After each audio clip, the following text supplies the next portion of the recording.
aos participantes, aos frequentadores, aos visitantes da Seara Espírita, Fraternidade Espírita Bezerra de Menezes. Nós nos sentimos muito felizes de estarmos aqui representando o Grupo Espírita Gabriel Delane, que fica no Divinópolis. As reuniões nossas são nas quartas e sextas, e é sempre um prazer, uma alegria, quando nós realizamos esse intercâmbio. Ou quando viemos para cá, para refletir em torno das temáticas espíritas, ou também recebermos em nossa casa os palestrantes aqui da Fraternidade Espírita Bezerra de Menezes. Também é muito bom rever amigas, amigos, que há muito tempo não nos víamos, colegas do trabalho espírita. O tema de hoje é em torno deste livro, O Céu e o Inferno.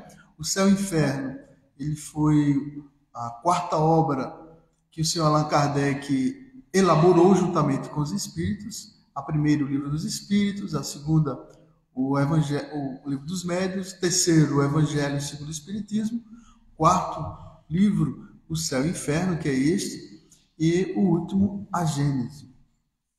Então, a temática que nos foi sugerida por Soares foi esta, justamente, do Código Penal da Vida Futura.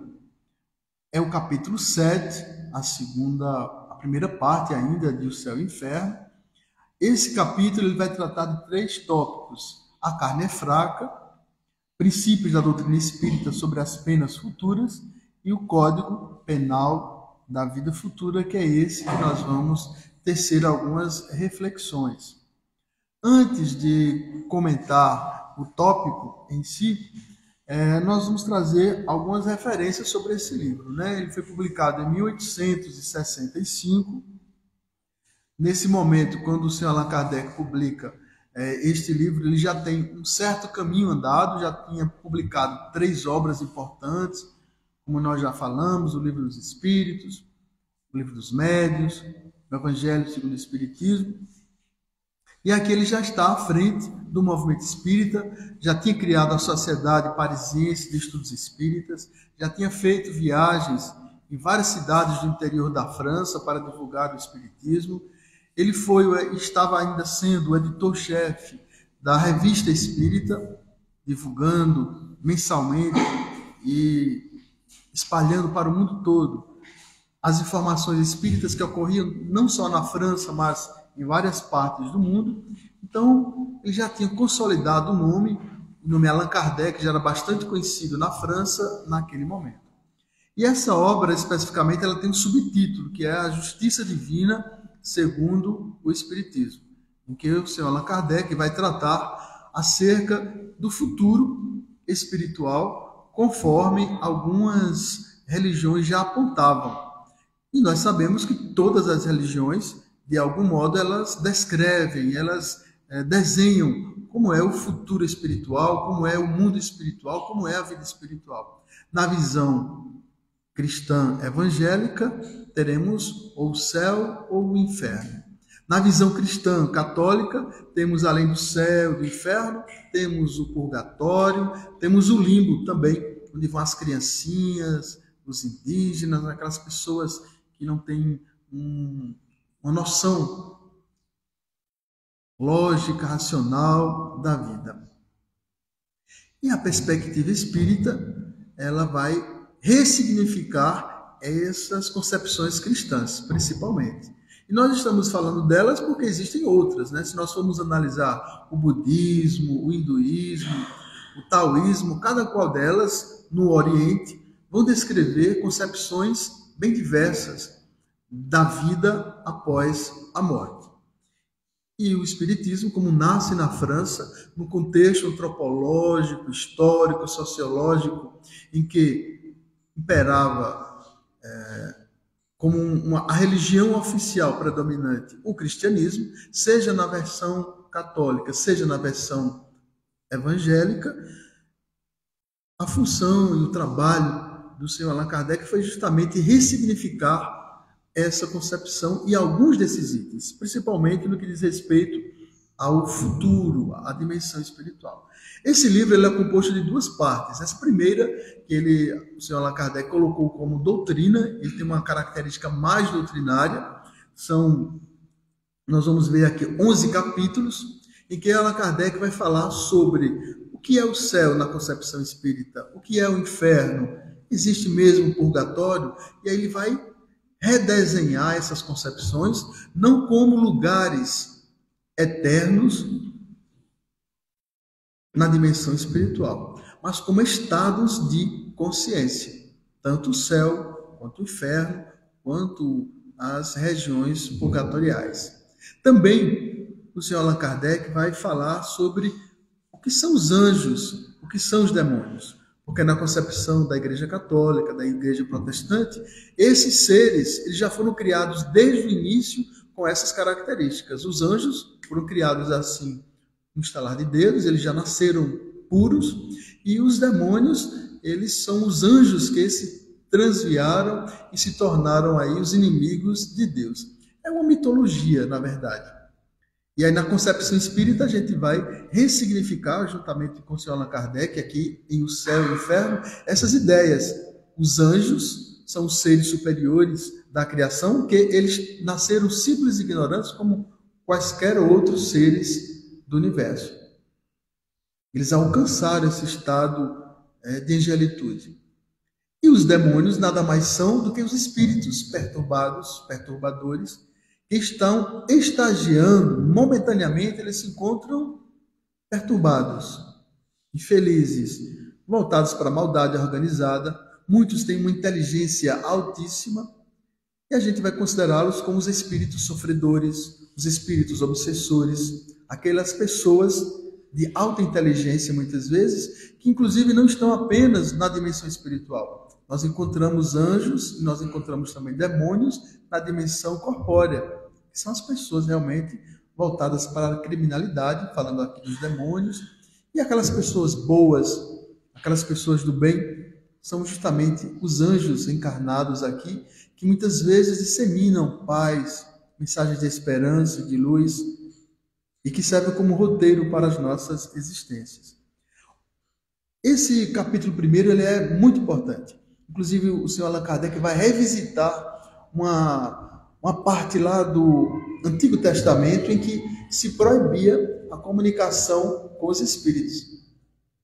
E é interessante isso porque consta lá, como uma das determinações de Moisés, consultar, evocar os mortos. Ora, só o fato de se proibir a evocação dos mortos já legitima que existia o fenômeno, essa possibilidade de se comunicar com as pessoas que já partiram. Tinha um sentido, naquele momento, regulatório para aquela proibição. Mas o senhor Allan Kardec vai justamente explicar o fenômeno mediúnico que permite essa possibilidade dos espíritos, pessoas que já desencarnaram, seres que vivem na dimensão espiritual, se comunicar conosco. Mas o capítulo, aliás, a parte 2, que é esses testemunhos da espiritualidade, é que é a mais importante, se a gente pode assim dizer. É a parte mais bela desse livro, O Céu e o Inferno, porque é aqui que nós vamos encontrar os testemunhos de espíritos felizes, espíritos em condições medianas, espíritos sofredores, espíritos que cometeram suicídio, criminosos arrependidos, os espíritos endurecidos, esses perturbadores, obsessores, e os espíritos que, na última existência, passaram por expiações dolorosas. E aí, esse conjunto de espíritos, dessas classificações que aqui apresentadas, formam esses capítulos. Tem um capítulo primeiro, que é chamado O Passamento, que é belíssimo esse capítulo, redigido pelo senhor Allan Kardec, quando ele vai descrever o processo da desencarnação. E então vai ter esses outros capítulos aí dos espíritos felizes, em condições medianas, os espíritos suicidas. E é belo os testemunhos deles. Aqueles espíritos que estão tranquilos, tiveram uma existência correta e eles despertam em tranquilidade na dimensão espiritual. E também nós vamos ver os testemunhos de espíritos atormentados por suas ações, por suas dores, os seus sofrimentos na dimensão espiritual. Essa segunda parte, ela se assemelha muito àquelas cartas mediúnicas de Francisco Cândido Xavier. Porque, através de Chico, nós tivemos aqueles testemunhos de espíritos que vieram através dele e fizeram relatos da dimensão espiritual. O encontro com a avó, com os pais, com os filhos, com parentes, e falando da continuidade da vida. Muitas dessas mensagens elas se encontram em livros, como Jovens no Além, Os Motoqueiros no Além. Existem vários livros em que são redigidas essas cartas com as fotos das pessoas e na psicografia o espírito trazendo nomes que somente os familiares sabiam e conheciam, né? Então, convido a todos para depois, quando tiver tempo, compre essa obra, adquira essa obra, tem aqui na biblioteca, como foi dito, na livraria, para apreciar, aprendermos um pouco com esses espíritos. E aí nós vamos para o tópico, que é esse último aqui, Código Penal da Vida Futura. Ora, o termo código, codificação, ele é um termo jurídico. Quem faz direito vai saber disso, do Código Penal Civil, porque vai tratar de penas, de criminalidades, das sanções que são dadas às pessoas que se desviam da ordem e cometem equívocos. Então, aqui, nós pegando esses conceitos mais genéricos, por exemplo, no Wikipédia, nós vamos ver aqui o Código Penal é um código, um conjunto de normas codificadas que tem o objetivo de determinar e regulamentar os atos considerados infrações penais, assim como definir as sanções, as penalidades correspondentes. E eu vou grifar aqui vou trazer 3 citações, porque a gente vai perceber que quando se fala de Código Penal, o próprio termo penal vem de pena, que se refere a uma penalidade, você vai pagar algo que deve, e a própria nomenclatura aqui, ela se refere a essa ideia de que há um juiz, há algo que vai dizer, olha, você está correto, você está errado, e se você cometeu um deslize, um ato equivocado, você vai ter que pagar essa a pena. Daí o termo penal, Código Penal. Aqui nós temos um outro, nesse site que nós pegamos de significados. Diz assim: Código Penal é um conjunto formado por leis penais sistemáticas, utilizados, veja a expressão, para punir e evitar os delitos criminais, cometidos no âmbito social e que infringem as normas estabelecidas pela Constituição vigente. Então, mais uma vez, eu grifei aí esse verbo punir, a ideia de delitos criminais.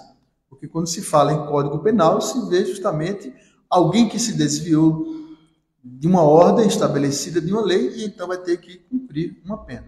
E por último aqui, esse site Politize, diz assim: Código Penal é um conjunto de normas jurídicas que tem por objetivo determinar e regulamentar os atos das pessoas considerados pelo legislador, pela sociedade, como infrações penais.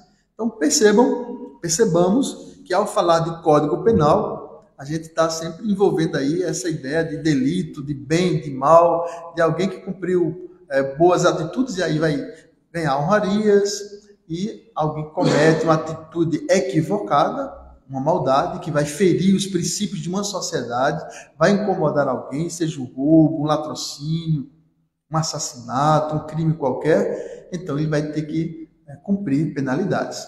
Em alguns países elas são bem sérias, existe a pena de morte, em outros a pena de detenção para o resto da vida, em outras são mais brandas, estabelecendo tempos, 2 anos, 3 anos, 5 anos, 10 anos, 30 anos. Mas o princípio é esse. Então, o senhor Allan Kardec, ele, ainda nessa primeira parte, em que ele vai fazer essas descrições sobre o céu, inferno, anjos, demônios, mundo espiritual, ou seja, ressignificando o que é a imortalidade do ser, ele vai estabelecer esse conjunto de códigos, são 33. Nós vamos ficar hoje do 1º ao 15, mas nós não vamos ver todos. Alguns eles são muito próximos, e aí nós escolhemos alguns e trouxemos alguns exemplos de relatos dos espíritos. E nós vamos entender esse código penal aí com a tentativa que o Sr. Allan Kardec teve de identificar esses conjuntos de diretrizes que informam sobre o futuro espiritual de todos nós a partir das nossas ações. E ele vai dizer bem assim, num primeiro parágrafo, bem simples, antes de apresentar a primeira lei. Isso nós identificamos a partir dos fatos. E que fatos são esses? Foram os diálogos que Allan Kardec foi obter com os espíritos. Porque no livro dos espíritos, as perguntas que Allan Kardec faz para os espíritos superiores, e todos eles são superiores, são muito filosóficas, né? Que é Deus, qual o modelo de perfeição aqui na Terra, o universo é infinito. Então são questões muito amplas. Mas nesse livro aqui, O Céu e o Inferno, as perguntas são mais pessoais. Como é que a senhora está no plano espiritual? A senhora conseguiu ver sua mãe? Você conseguiu ver seu filho? Como é que você está se sentindo agora? Você acompanhou o seu enterro? Então são perguntas muito coloquiais que o Sr. Allan Kardec faz e os espíritos vão responder. Então vamos lá a esses 33 artigos que eles vão trazer informações sobre a lei de ação e reação, sobre a lei do progresso, a lei de liberdade e a justiça divina, apresentando aí como resultado provas e expiações para aqueles que delinquiram, para aqueles espíritos que de alguma forma se desequilibraram, perderam as oportunidades, utilizaram a sua razão, a sua liberdade, a sua consciência para atos equivocados. O primeiro código que o Sr. Allan Kardec apresenta é esse. A alma ou espírito sofre na vida espiritual as consequências de todas as imperfeições que não conseguiu corrigir na vida corporal. E esses exemplos ele vai ter e vai apresentar nesses relatos. Se a gente for ler o capítulo lá dos espíritos endurecidos, os espíritos sofredores, espíritos suicidas, nós vamos ver como muitos deles não conseguiram realizar uma vida mais harmoniosa com as leis divinas, e aí eles, ao desencarnarem, sofrem por isso.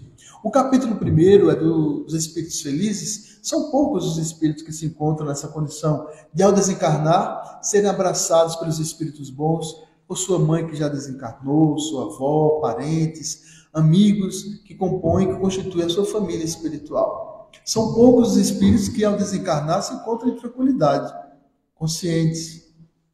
A gente vai observar alguns relatos dos espíritos naquele livro Obreiros da Vida Eterna. André Luiz vai analisar 5 casos de desencarnações. A gente vai trazer um deles aqui. Então, o caso André Luiz reflete, quem já leu o livro Nosso Lar, assistiu o filme, vai ver aquele despertar. Ele que foi um médico famoso, uma pessoa que tinha um cabedal de conhecimento muito grande, mas ele, quando desperta no plano espiritual, as lembranças dele estar lá na região que nós conhecemos, no movimento espírita, intitulada Umbral, que é aquele ambiente onde estão os espíritos sofredores, os espíritos que ainda não se libertaram completamente do campo energético mais materializado, que ainda não alçaram os voos para as cidades espirituais. E aí ele vai escutar aquelas palavras, suicida, suicídio, aquilo incomodava, porque nós vamos ver mais adiante que ele não tirou a própria vida, ele não fez isso conscientemente. Nós vamos encontrar relatos também de outros espíritos através das obras de André Luiz.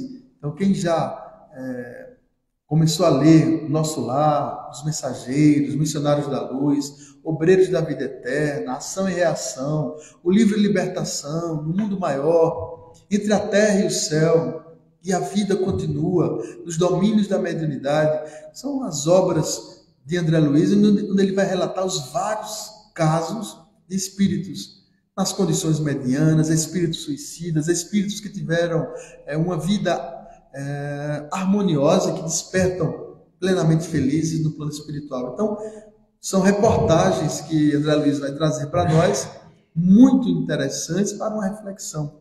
Também nós vamos ter os relatos do espírito Manuel Filomeno de Miranda, que é muito parecido com os de André Luiz, pela psicografia de Divaldo Pereira Franco. Ele começou o seu livro nos bastidores da obsessão, e aí vem ao longo do tempo, tem trazido para nós várias reflexões, sempre com a temática da obsessão, mas trazendo relatos muito importantes no plano espiritual. Temos os casos do irmão X, através da psicografia de Francisco Cândido Xavier, com os seus contos, os seus relatos na dimensão espiritual, que nos ilustram muito sobre a imortalidade do ser. O segundo código que ele nos apresenta é essa aqui. A completa felicidade prende-se à perfeição, isto é, a purificação completa do espírito. Quanto mais o espírito ele progride, se purifica, mais ele vai estar no caminho da felicidade. E toda imperfeição, por sua vez, ela é causada pelo sofrimento e pela privação do gozo, da felicidade. Lógico, os espíritos infelizes, os espíritos perturbados, aqueles espíritos muito apegados apenas a esta vida corpórea, nesse sentido de materialidade, de não pensar na espiritualidade, de não desenvolver uma espiritualidade, quando desencarnam, sofrem profundamente, porque eles ficam muito apegados à dimensão corpórea, achando que a vida é apenas esse corpo que nós sustentamos por enquanto. Então temos o caso aqui do espírito Sanson. Esse é um relato que ele vai trazer, e é interessante, esse é o primeiro relato que está nesse livro Céu e Inferno. Ele está no capítulo dos Espíritos Felizes, e ele era um grande trabalhador lá da Sociedade de Parisienses Estudos Espíritas, e ele disse: senhor Kardec, quando eu desencarnar, eu prometo que logo que eu desencarnar, eu quero, se tiver essa possibilidade, essa graça, dar uma comunicação. E podem me evocar. Evocação era uma prática muito comum naquela época do Sr. Allan Kardec, em que, em reuniões sérias, se evocava os espíritos desencarnados. E assim o fizeram. Só que é interessante porque, no caso dele, do espírito Sanson, o caixão estava ainda sendo velado, o corpo, o caixão estava em outra sala, e Allan Kardec com os colegas se reuniram numa sala próxima e fizeram a evocação. Imagine, enquanto estava ainda lá a família velando o corpo do Sanson, e faz a evocação. E aí ele explica isso aqui, para satisfazer-lhe o desejo, evocando o mais breve possível, dirigimos-nos com alguns membros da sociedade à câmara mortuária, onde, em presença do seu corpo, se passou o seguinte colóquio, precedendo 1 hora o respectivo enterro. Era duplo nosso fim. Íamos cumprir uma vontade última e íamos observar ainda uma vez a situação de uma alma em momento tão imediato à morte. Tratando-se, ademais, de um homem eminentemente esclarecido, inteligente e profundamente convicto das verdades espíritas. E aí ele faz a evocação, estando em presença ainda do corpo do Sanson, e é colocado ali que não nos iludimos na perspectiva, enquanto o senhor Sanson descreveu. Então, evocam e ele vem plenamente lúcido, no instante da transição, vendo-se morrer e renascer, o que é uma circunstância pouco comum e só devido à elevação do seu espírito. E aí ele vai dar uma mensagem belíssima, plenamente consciente. Allan Kardec faz algumas perguntas e ele responde tranquilamente. Isso é raro, gente. No livro Voltei, do irmão Jacó, nós vamos ver o caso do espírito Frederico Figner, que era um trabalhador assíduo da Federação Espírita Brasileira. Ele participava das reuniões mediúnicas de desobsessão, dialogando com os espíritos, e ele se achava assim muito tranquilo. Ele, quando eu desencarnar, não vai ter problema nenhum. Mas o quê? Ele vai descrever através do livro Voltei que não foi nada fácil. Ele vai falar como que ímãs magnéticos na mesa, no quarto, na roupa, o carro. Ele foi um dos homens mais ricos do Brasil, Frederico Figner. E aí ele diz que tudo isso que nós usamos, as joias, as roupas, os objetos da nossa casa, é envolvido no magnetismo. E como foi nada fácil para ele sair de casa, para ele rumar para a dimensão espiritual. E aí ele tem que contar, inclusive, com a ajuda do espírito Bezerra de Menezes, para, em prece, com o auxílio de outros espíritos, auxiliá-lo a ele alçar voo e ir para a cidade espiritual. Então, percebamos que não é fácil a desencarnação. Muitos ficam muito apegados ao ambiente doméstico, dentro de casa, ou quando não acompanham até o corpo no cemitério, né? São os casos mais graves. Aqui é a evocação, atendendo ao vosso chamado para cumprir a vossa promessa. É o que Sanson vai dizer. Eu atendo ao vosso chamado para cumprir a promessa. Meu caro Sanson, Kardec pergunta, cumprindo o dever com satisfação, vos evocamos o mais cedo possível, depois da vossa morte, como era do vosso desejo. E ele responde, é uma graça especial que Deus me concede para que possa manifestar-me. Agradeço a vossa boa vontade, porém sou tão fraco que tremo. Kardec pergunta ainda, foste tão sofredor que podemos, penso eu, perguntar, como vos achais agora? Veja, as perguntas de Kardec são coisas bem pessoais. Sentis ainda as vossas dores? Comparado à situação de hoje com a de 2 dias atrás, que sensações experimentais? E ele responde, a minha situação é bem ditosa. Acho-me regenerado, renovado, como se diz entre vós, nada mais sentido das antigas dores. A passagem da vida terrena para os espíritos deixou-me de começo num estado incompreensível, porque ficamos algumas vezes, muitos dias, privados de lucidez. Eu havia feito, no entanto, um pedido a Deus para permitir-me falar aos que estimo e Deus ouviu-me. Então, nos relatos lá de André Luiz, principalmente lá no livro Os Mensageiros, Obreiros da Vida Eterna, nós vamos ver situações como essa. Inclusive, até na reunião mediúnica, nem todos os espíritos eles têm essa possibilidade de se aproximar do médium e dar uma mensagem. Agora há pouco a gente teve as Cartas da Imortalidade, organizado pela Sociedade Espírita de Estudos Espíritas de Caruaru, SEEC, né? Tem um médium bastante conhecido e as pessoas dão um nome, e aí parece que teve até a filha, né, de Petrúcio Amorim, que fez a psicografia. Alguém participou do evento aqui, das Cartas da Imortalidade? Eu soube lá que a filha de Petrúcio Amorim, que desencarnou agora esse ano, né, no mês de junho, ela trouxe a psicografia para o pai. Então, nem todos têm essa possibilidade de tranquilidade, lucidez, se aproximar do médium e escrever, tá? O 4º artigo do Código Penal proposto por esse Allan Kardec. Em virtude da lei do progresso, que dá a toda a alma a possibilidade de adquirir o bem que lhe falta, como de despojar-se do que tem de mal, conforme esforço e vontade próprios, temos que o futuro é aberto a todas as criaturas, no sentido de ou felicidade ou infelicidade. E lembrando que mesmo essa infelicidade, esses momentos de tristeza, as pessoas que vão para o umbral, os espíritos que vão para as regiões mais trevosas, é um estado temporário, porque todos nós temos dentro de nós essa potencialidade da perfectibilidade. Todos nós caminhamos para a perfeição. E nós temos aí o próprio caso do irmão Jacó, isso que eu falei. Quem tiver a oportunidade de ler, de reler, eu sempre releio o livro Voltei, do irmão Jacó. Ele vai falar em relatos pequenininhos como é que foi o processo dele de despertar, de desencarnar. E é um espírita lúcido, consciente. Ele vai falar aqui, é muito interessante e, ao mesmo tempo, emocionante os relatos dele, tá? Ele vai dizer aqui, observando-me relegado às próprias dores, por que não confessar? Senti-me sozinho e amedrontei-me. Veja que é um pouco semelhante ao de Sanson. Sanson, espírito feliz, que diz assim, eu tremi. Esforcei-me por gritar, implorando por socorro, porém os músculos não mais me obedeceram. É o momento do desencarne do irmão Jacó. Busquei abrigar-me na prece, mas o poder de coordenação escapava-me. Não conseguia precisar se eu era um homem a morrer ou um náufrago a debater-me em substância desconhecida sob o extremo nevoeiro.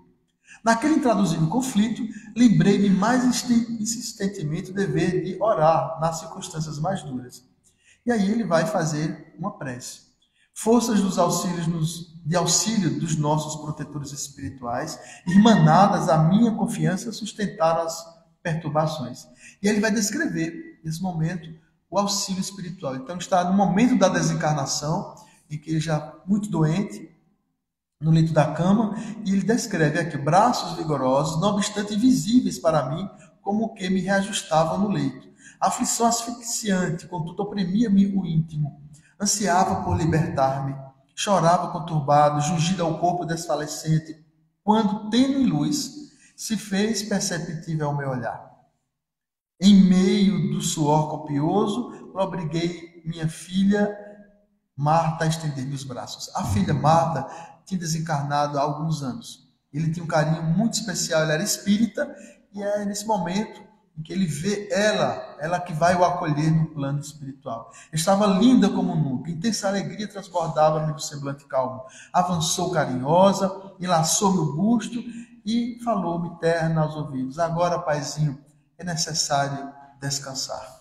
E aí ela vai descrever que é aplicado um passe nele, vem os espíritos, o doutor Bezerra de Menezes aplica um passe, ele adormece, e quando ele desperta, ele já desperta no colo dela, no plano espiritual. Mas esse é o primeiro momento, porque aí tem o choro da família, o aviso do médico, é a chegada dos filhos, e o processo do velório. Então tudo isso, imagine, traz perturbações para o espírito, mesmo a pessoa mais consciente, como todos nós, da mortalidade do ser. Imagina a gente ver os filhos, parentes, a esposa chorando ali, e você vendo o próprio corpo. E aí isso é um momento importante, porque se você não tiver um equilíbrio adequado, em vez de você voltar para as cidades espirituais, onde você tem uma grande família, o espírito pode ficar ali, preso na família.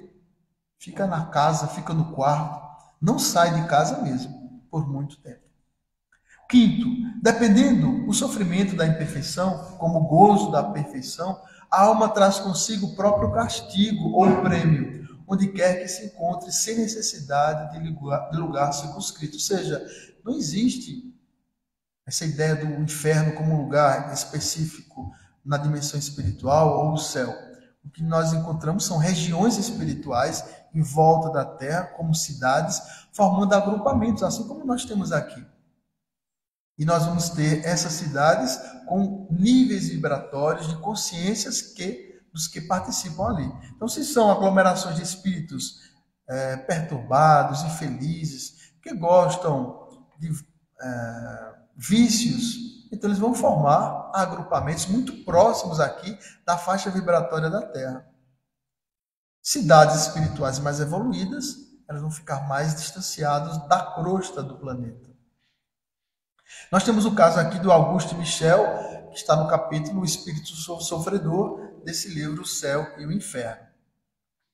Era um moço rico, boêmio, gozando larga e exclusivamente da vida material, conquanto inteligente, o indiferentismo pelas coisas sérias era-lhe o traço característico. Então era um bom vivant, gostava apenas de beber, de curtir a vida. Sem maldade, antes bom que mal, fazia-se estimar por seus companheiros de pândegas, de vida noturna, de bebidas, sendo apontado na sociedade por suas qualidades de homem mundano.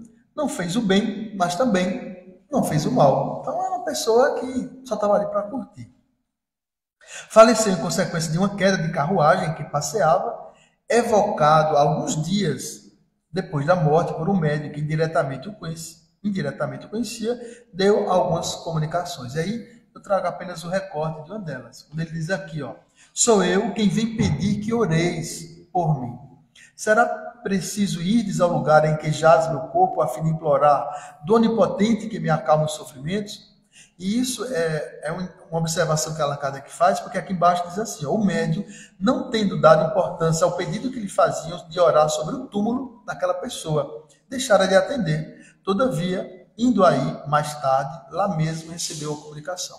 Algumas pessoas chegaram perto da médium e disseram, olha, faça uma oração para o espírito tal.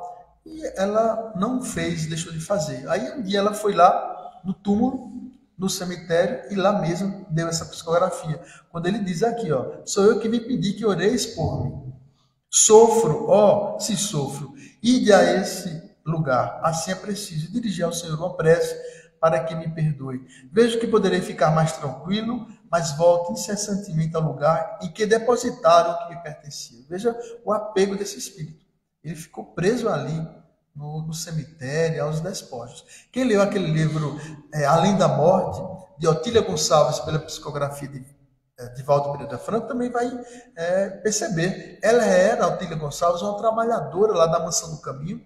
Ela desencarna e teve trabalho para ela sair lá do cemitério. Então, a pegada que ela estava ao corpo físico. Então, são casos e casos que nós vamos ver nessa ideia de sofrimento espiritual e também do poder da prece. O código 6. O bem e o mal que fazemos decorrem das qualidades que possuímos. Não fazer o bem quando podemos é, portanto, resultado de uma imperfeição. E aí é uma direta do senhor Allan Kardec sobre essa questão da omissão. De você, eu não faço o bem, mas também eu não faço o mal. Como se com isso já não tivesse consequências. Tem consequências, sim. A gente precisa atuar, agir, deixar um pouco de positividade neste mundo. Temos o caso aqui de André Luiz. Ele, quando desencarna, ele escuta, né, lá no umbral essas referências, suicida. E aqui nós vamos ver, ele já está na cidade nosso lar, já está acolhido, no hospital, já tomou a sopa reconfortante. E aí nós temos essa descrição que ele faz no hospital. No dia imediato, após reparador e profundo repouso, experimentei a bênção radiosa do sol. Então ele vai descrever aqui que ele está se recuperando, está bem, e sorridente, de repente aparece um conhecido dele, sorridente, o velhinho amigo, apresentou-me o companheiro. Tratava-se do irmão Henrique de Luna, do serviço de assistência médica no plano espiritual. E aí, trajado de branco, traços fisionômicos irradiando enorme simpatia, esse espírito, Henrique, é um enfermeiro, chega lá e se aproxima de André Luiz, que está lá na cama, como um doente, né, convalescente, e ele diz assim: é de lamentar, André Luiz, que você tenha vindo pelo suicídio. Aí ele: suicídio? Como? Eu não cometi o suicídio. E aí ele vai esclarecer. Enquanto Clarence permanecia sereno, senti que singular assomo, né, surpresa, de revolta, me borbulhava o íntimo, porque ele achava que não cometeram suicídio. E aí o espírito vai comunicando, o espírito comunicante, o espírito enfermeiro, ele vai dizer: olha, realmente você foi um suicida inconsciente, ou indireto, se a gente pode assim dizer, porque você extravasou na alimentação, na bebida, não teve cuidados com o seu corpo físico. E é aqui um pouco que ele descreve, né? Suicídio, recordei as acusações dos seres perversos quando ele estava lá no umbral. Não obstante o cabidal de gratidão que começava a acumular, não calei a incriminação. Aí ele disse: senhor, enfermeiro, médico, doutor, deve estar havendo um engano aqui, porque eu não sou suicida. E aí o médico vai dizer: sim, mas a oclusão, né, o problema gástrico ali, radicava-se em causas profundas. Talvez o amigo não tenha ponderado bastante. O organismo espiritual, o perispírito, apresenta em si mesmo a história completa das ações praticadas no mundo. E aí ele vai mostrar, André Luiz, né, como ficou a região gástrica, o fígado, várias partes do organismo em decorrência das ações de André Luiz na sua última existência. O código 8. Sendo infinita a justiça de Deus, o bem e o mal são rigorosamente considerados. Então, todas as nossas ações, elas são importantes. E elas têm reflexos, sejam boas ou sejam más. Esse caso da prece de Ismalha está lá no livro Os Mensageiros. Ele vai descrever, André Luiz, lá uma residência em que uma determinada senhora, com uma linda mediunidade, ela fazia reuniões no lar, como se fosse um centro espírita mesmo. Via algumas pessoas, assistia, e a gente via ali a assistência da espiritualidade, assim como está acontecendo aqui. Desde o momento que a gente entra na casa espírita, nós temos técnicos, enfermeiros, os assistentes espirituais que estão magnetizando o ambiente, estão aplicando passes em nós. Então, enquanto aqui estamos sentados, ouvindo a palestra, os espíritos amigos estão aplicando o passe magnético. E temos o caso de Pascal Lavic, que está lá no livro O Céu e o Inferno.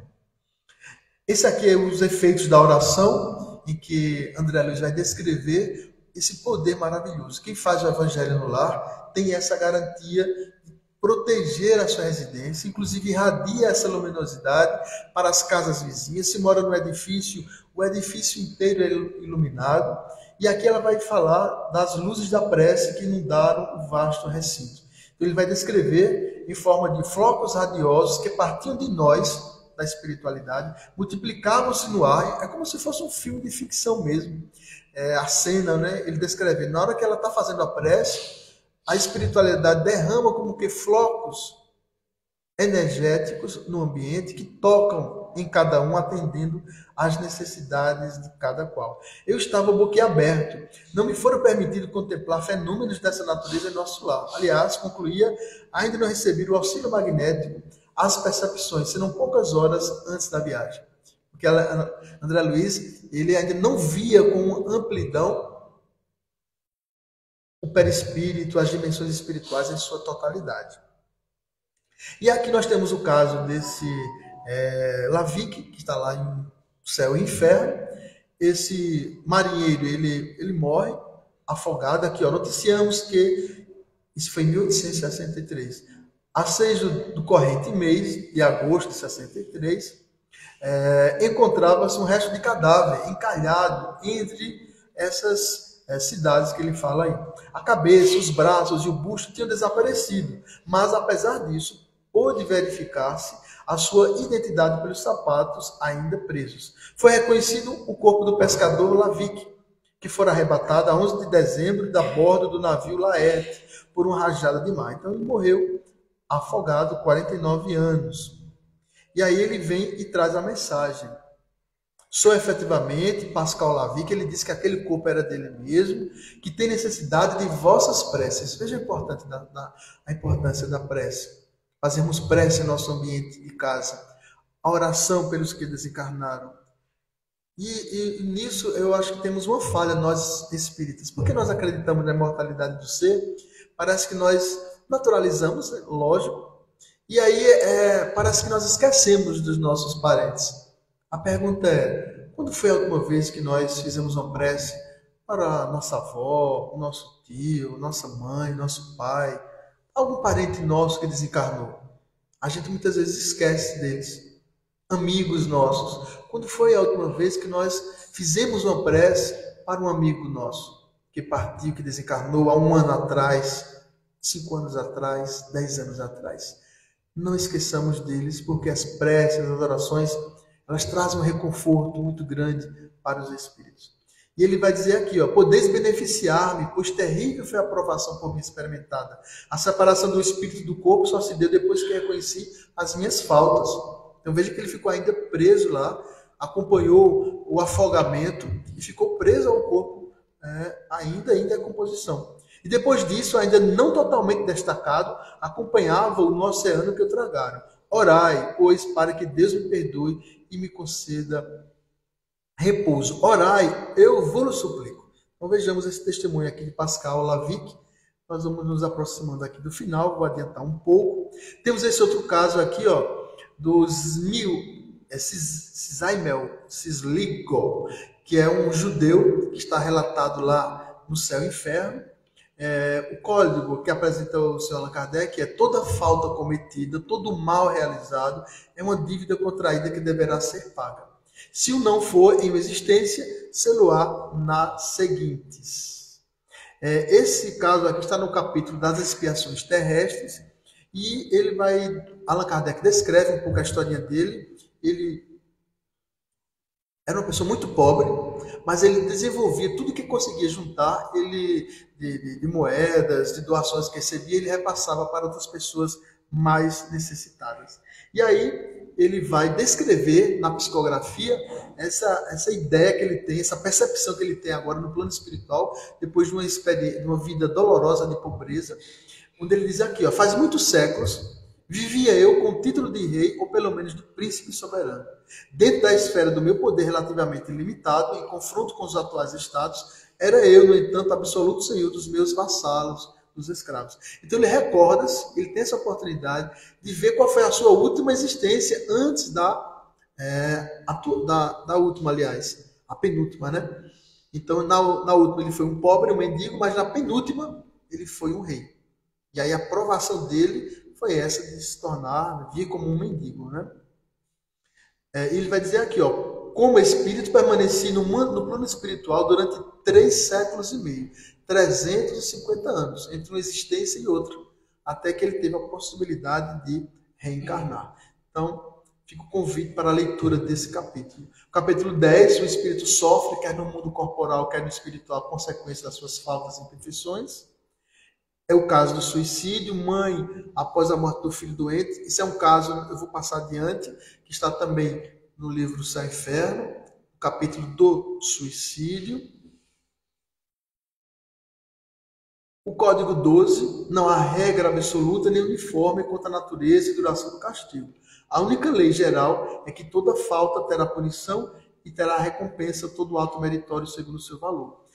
Temos esse caso aqui da desencarnação de Dimas, isso está no livro Obreiros da Vida Eterna. Quem puder ler esse livro, gente, são 5 casos belíssimos que André Luiz vai relatar de pessoas que desencarnam. E desse do Dimas, ele é bastante comovente, porque no momento da sua desencarnação ele era espírita, ele ora para Maria, a mãe de Jesus, e quem vem socorrê-lo e quem vem acolhê-lo, abraçá-lo naquele momento da desencarnação é sua mãe. Como nós estamos com o tempo avançado, eu peço as desculpas. Eu só trago aqui esse recorte aqui no final, já falando, né, quando ele já desencarna, já se aplicam os passes nele, e em breves instantes tínhamos, André Luiz está relatando, perante os olhos, esse quadro inesquecível. Sentaram essa velhinha, que é a mãe dele, no leito, depondo a cabeça do Dimas, no regaço acolhedor, afagando-a com as mãos caridosas. Por último, aqui, a duração do castigo depende da melhoria do espírito. Eu faço referência aos espíritos que dormem. Isso está descrito aqui, para finalizar, no livro Os Mensageiros. Esse capítulo, Os Espíritos que Dormem, é muito interessante, descrevendo justamente aqueles espíritos que não têm uma consciência espiritual e que é melhor, inclusive, que eles fiquem adormecidos. Alguns tendo pesadelos, outros tendo altas reflexões, sonhos programados, para que depois de um determinado tempo eles possam acordar e dar continuidade à vida espiritual. Então, foram essas reflexões. Eu peço as desculpas pelo horário que avançamos um pouco mais, e encerro aqui as minhas palavras.